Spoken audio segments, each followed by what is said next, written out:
Assalamualaikum teman-teman soleh dan soleha. Sebelum kita memulai pelajaran, mari kita baca doa dulu ya. Bismillahirrahmanirrahim. Rabbi zidni ilman warzuqni Oke fahma. teman-teman, hari ini kita akan belajar cara membuktikan jumlah sudut segitiga sebesar 180 derajat. Oke, kita akan buktikan ya. Oke teman-teman, di sini Ustazah sudah punya sebuah segitiga. Nah, teman-teman harus tahu bahwa jumlah besar sudut dalam segitiga adalah 180 derajat. Maka untuk mengetahui besar sudut yang ada pada gambar Ustazah ini, kita harus memakai rumus sudut A ditambah sudut B ditambah sudut C sama dengan 180 derajat. Yuk bantu Ustazah untuk mengetahui hasilnya ya teman-teman. Oke teman-teman, di sini sudut B belum diketahui berapa besar sudutnya. Nah, di sini yang kita ketahui ada sudut A 70 derajat, sudut C 30 derajat. Maka sudut A ditambah sudut B ditambah sudut C sama dengan 180 derajat. Nah, jadi sudut B sama dengan 180 derajat dikurang sudut A tambah sudut C. Sudut B sama dengan 180 derajat dikurang 70 tambah 30. Sudut B sama dengan 180 derajat dikurang 100 derajat. Sudut B sama dengan 80 derajat. Oke teman-teman, intinya dalam kita menggunakan rumus ini, kita hanya tinggal memasukkan angkanya saja. Paham tuh ya teman-teman? Oke ya teman-teman, silakan dicoba nanti ya teman-teman latihan yang akan Ustazah berikan. Oke teman-teman, sekarang kita akan mengukur besar sudut pada segi 4. Nah, ingat ya teman-teman, besar sudut seluruh segi 4 itu 360 derajat.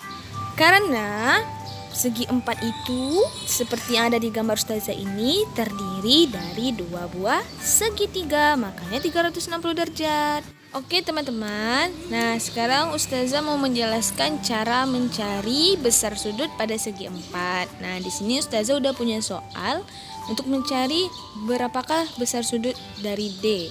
Nah, di sini udah kebaca ada sudut A 112 derajat, sudut B 78 derajat, dan sudut C 76 derajat.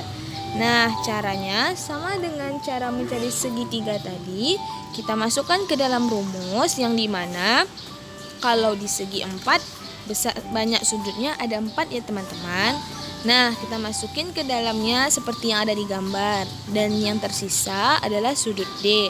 Maka sudut D sama dengan 360 derajat dikurang 266 derajat sama dengan 94 derajat. Maka besar sudut D menjadi 94 derajat. Semoga teman-teman paham ya, dan silakan teman-teman cobakan. Oke, sebagai latihan untuk teman-teman, silakan dibuat di modul halaman 214 dan 216 ya teman-teman.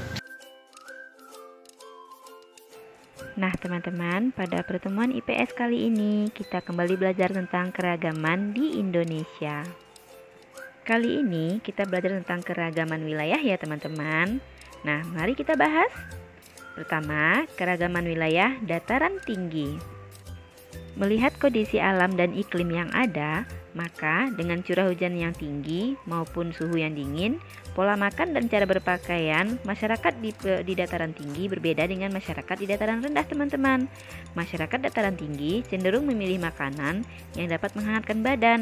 Berpakaian pun memilih yang lebih tertutup dan tebal.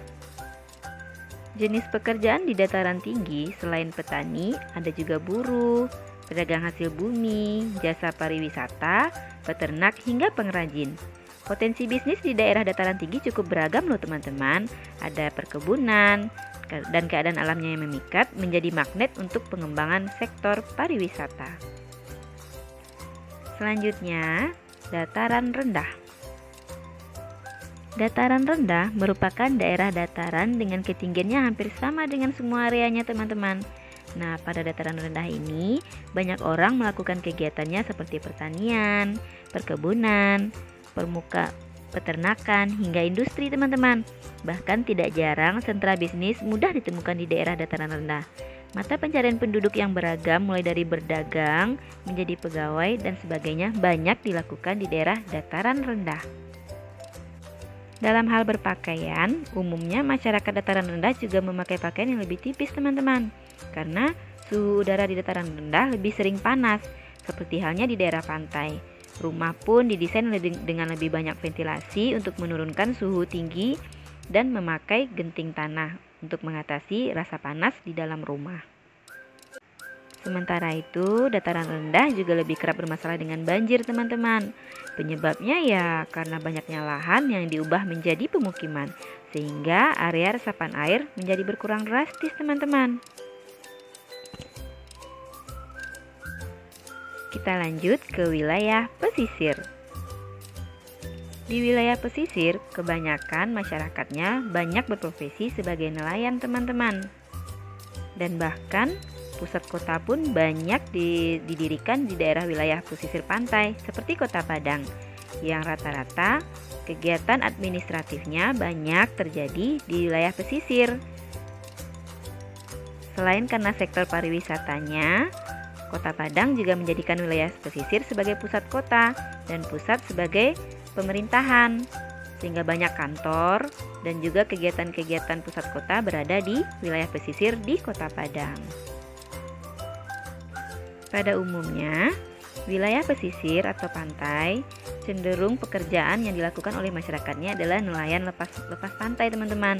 Seperti nelayan yang kita lihat di Pantai Padang yang membawa sampannya pada malam hari untuk menangkap ikan dan pulang pada pagi hari.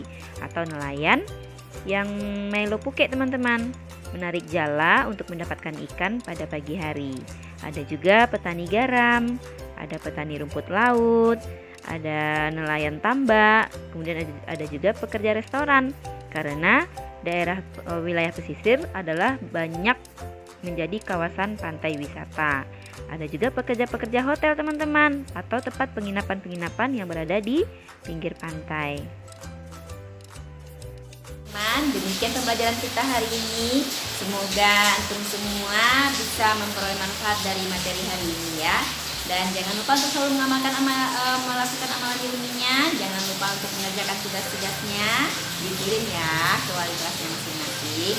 Oke, kita tutup dengan lafaz hamdalah, alhamdulillahirabbil alamin, dan kita sempurnakan dengan kafaratul majelis.